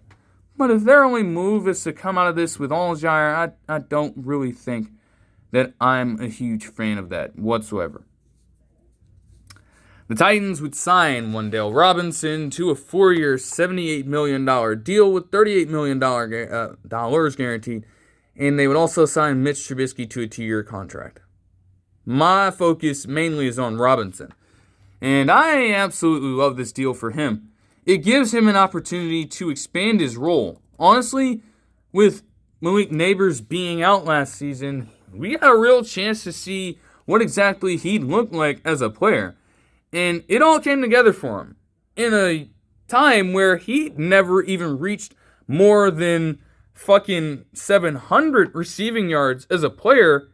He had nearly the same amount of receptions he did in 2024, just one less with 92 in 2025, the same amount of targets, and had 1,014 yards.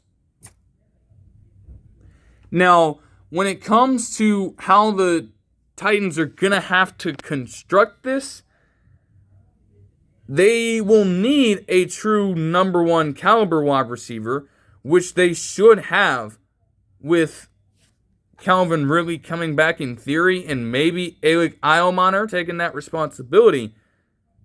But it can make the Titans offense lethal because you have Wan'Dale Robinson potentially moving down to the slot and even being able to go outside, hold his own on a few of those occasions, and win those one-on-one matchups.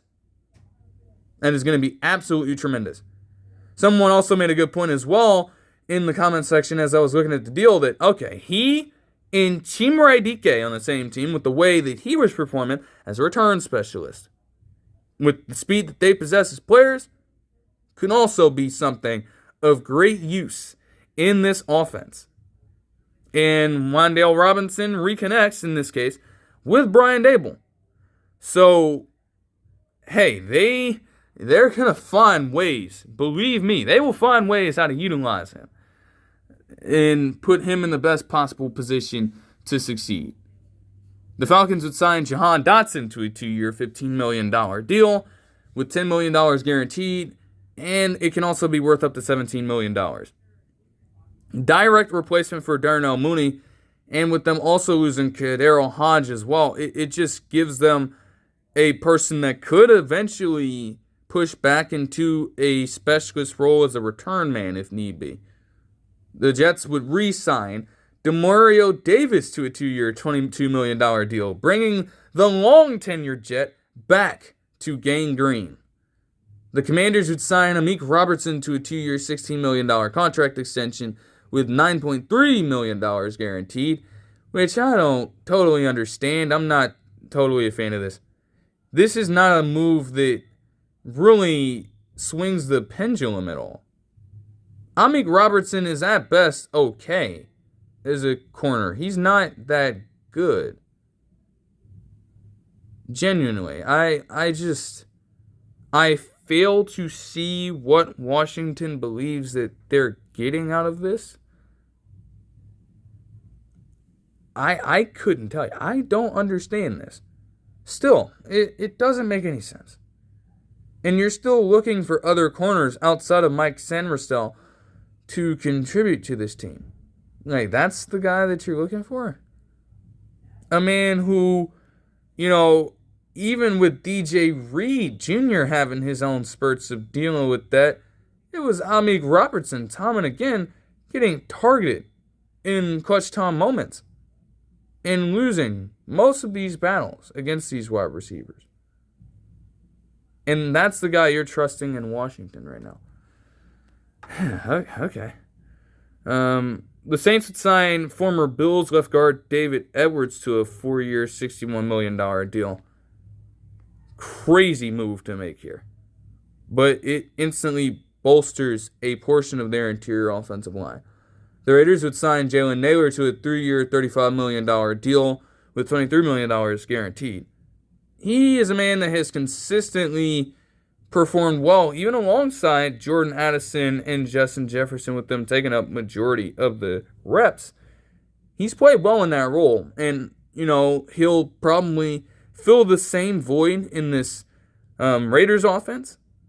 It just means for me that Trey Tucker is probably gone at some point sooner rather than later for this Raiders team. That's got to be the next step. Because Jalen Naylor and Trey Tucker at that point would be filling the same responsibility. There's no need to have two of those same guys on the same squad. And if you're already committing longer term to Jalen Naylor, well, that leaves Trey Tucker as the odd man out. Okay. The 49ers would sign a pretty crazy hiring. They would pick up Mike Evans on a 3-year deal worth $60.4 million. You can rattle off the list of things that Mike Evans leads the Bucs franchise in all time.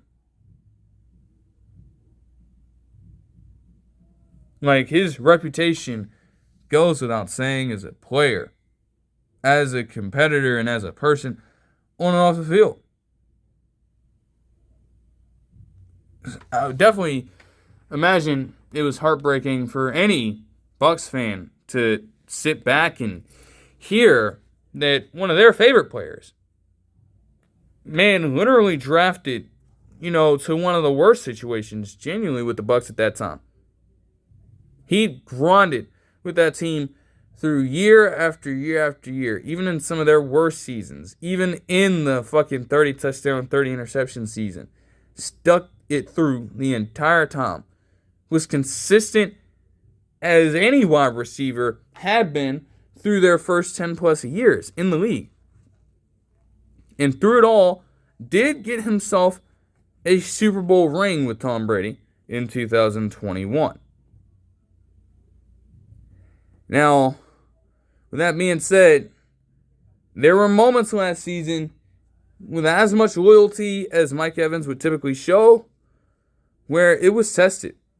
For one, injuries derailed his ability to potentially tie and maybe even break the mark eventually for consecutive 1,000-yard seasons to open a career. Something that, even if he may not have been regarded as which is fucking crazy to think, like, the man has always been a top receiver in the league, but people still manage to underrate the man. And it's like, okay, he's coming out with this consistency over and over and over again. That is what he'd been most known for. And as a receiver, that's not a bad thing. Even if he might not have peaked to the level that some of the greatest talents have, he's also never faltered below the standard of a typically reliable wide receiver in the NFL. Injuries challenged all of that, and he missed most of the season in some substantial time as the Bucs were just trying to stay alive in the regular season. They didn't really do a great job of managing his absence, despite having some very great wide receiver talent around him, which again is probably another reason where it's like you want to try to see all those guys flourish. And, to have Mike Evans in that mix definitely made things tougher for everyone to really get their fair share.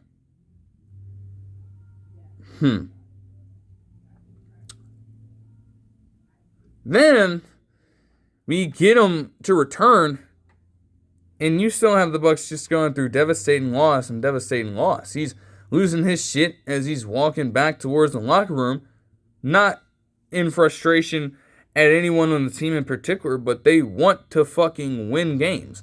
Like, that hot mic they got of him, literally walking back to the locker room after that loss to the Bucs on Thursday Night Football. A game that has seemingly been a great one over the last few seasons for some odd fucking reason, okay? He is literally clamoring, saying it was fourth down. It was 4th down and 18. Over and over and over again in absolute agony because of the fact that they allowed the Falcons to literally get away with being one of the most penalized teams in a single game in history and still find a way to win it. Something that the Bucs could not do enough of down the stretch of the year. Frustration had boiled up at that point. And there have apparently been rumors suggesting that he was not the greatest fan of Todd Bowles moving forward. You couldn't be surprised at such a revelation. With the way that had gone. That disconnect made it clear that he might not have been around long term anymore. Because for all that the Bucs had given to him over the years, you're just moving. You're not really progressing anywhere. We're consistently settling for these mediocre seasons, and we're doing nothing at all. So I have to find a way to move forward and get out of that funk. And with the 49ers, it makes things interesting. For one, I mean, Brandon Ayuk, we know where Brandon Ayuk is headed at this point. Like, he's not a player on that team anymore. I'm not even going to say completely irrelevant, but he's not there, right? Understood. Ricky Pearsall as a potential number 2. There have been questions about whether or not Jaywan Jennings would come back. But you instantly fill out that wide receiver core, not to mention you still have George Kittle still there, and you get a guy also who can take a little bit of the receiving duty off of Christian McCaffrey, just a little bit, to have a truly reliable number 1 caliber guy on the outside. Even if he is, dealing with age and the potential for injury, you want to try to take as much of a burden off of those guys as you can. Allow Ricky Pearsall room to grow as a player. Allow the slot guy, whether it could be a guy like Jordan Watkins or Jacob Cowing or any receiver that they may choose to pick up in this draft, because they're such a good class, allow them a chance to learn from Mike Evans as well. Like, that's going to be easy. And then Christian McCaffrey as well, and George Kittle, like, everybody eats on that offense. We can spam the ball around, but also we don't have to rely on that to win ball games. And that's what it felt like the 49ers were doing after a while. To where everybody got banged up at the same fucking time, and to where virtually no one was available to really assist. Even if McCaffrey appeared in most games and contributed in the way that he did, that man was getting banged up towards the end of the season. And you saw it. You saw it all culminate in that aforementioned belt to ass against the fucking 49ers in the divisional round. Like, they could not have a repeat of that again. So anything that you could do in that situation, you had to at least give it a shot. You just had to. Like, there was no other way around it. And for the Bucs, Buka, and I guess for that matter, Macmillan, as he was trying to make his return, like, obviously he was injured for most of the season, so it's not like he could play. But with Buka, it's an interesting case. Like, he was performing well for most of the year. But as Mike Evans came back for that late stretch of the season, and as they tried to give him the ball, you could chalk that up as a reason why he saw his production dip in the latter half of the year. You're trying to keep all those different mouths fed. It's going to be difficult to distribute a fairly equal amount of touches to every single weapon on that team. And Buka found himself an early victim of that. Now, with Mike Evans gone, hey, we get a chance to see you in a full, potentially, number 1 receiver role and have you perform there to put up some more career high numbers, potentially, for us. Macmillan also gets an opportunity to potentially be the number 2, maybe the number 3. It's like, man, hey, I mean, just think about it, man.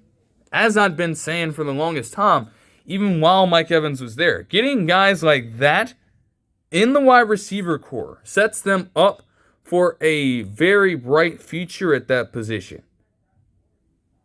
A very bright future. So they're good. They are fine. Number 2 for the Giants-Ravens connection. as they would sign Jordan Stout to a 3-year, $12.3 million deal. Okay. The Jets would sign David Onyemata to a 1-year, $10.5 million deal, and the Chiefs would also sign Karis Tonga from the Pats to a 3-year, $21 million deal, per Mike Garafolo. Per Adam Schefter, the Bears would sign Devin Bush to a 3-year, $30 million deal. I don't know, necessarily, if I'm the biggest fan of it, but at the same time, from an athletic standpoint, and with them being a little bit cheaper, you could get near the production that Tremaine Edmonds was giving you. It might not be exactly the same. There's a very off chance that it will be. But, I mean, Devin Bush has truly seen a lot. You know, he came in with the draft hype. He went through the lowest of lows in his career. And last season, he put together a really good overall display. He'll be 28 soon, but the man literally had 2 pick sixes and 3 interceptions with 8 pass deflections, 2 forced fumbles, a fumble recovery, 2 sacks, and 125 tackles with 7 tackles for loss and 4 quarterback hits. He went the fuck off. The Bears essentially did this last year with Nahshon Wright coming in, not necessarily being regarded as a top-end corner, and coming in, giving them some great value at that position on the short-term deal that he had. And now you're getting at least a season's worth of tape from Devin Bush to look through and spot exactly what you can do with him. That could be something really sneaky for the Bears moving forward. The Steelers would sign Jamel Dean to a 3 years, $36.7 million deal. One of the better corner free agents in this overall period gets his shot there. He was definitely the lead man in Tampa Bay. And I suppose they could not work things out with each other, which is incredibly unfortunate. Because now Tampa Bay is mostly going to have to rely on rookie talent to try to move them forward. Jamel Dean is still a quality cornerback in his own right, though. And so he should definitely excel in a defense like this. The Browns signed Zion Johnson to a 3-year, $49.5 million deal, removing slightly, maybe, their need for a guard, at least on one end, and definitely helping the interior of their offensive line out. The Texans would sign Dominique Robinson to a 1-year, $4 million deal, per Adam Schefter. And you know what? Because I'd been through a decent amount. It might be better for me to try to split this up into 2.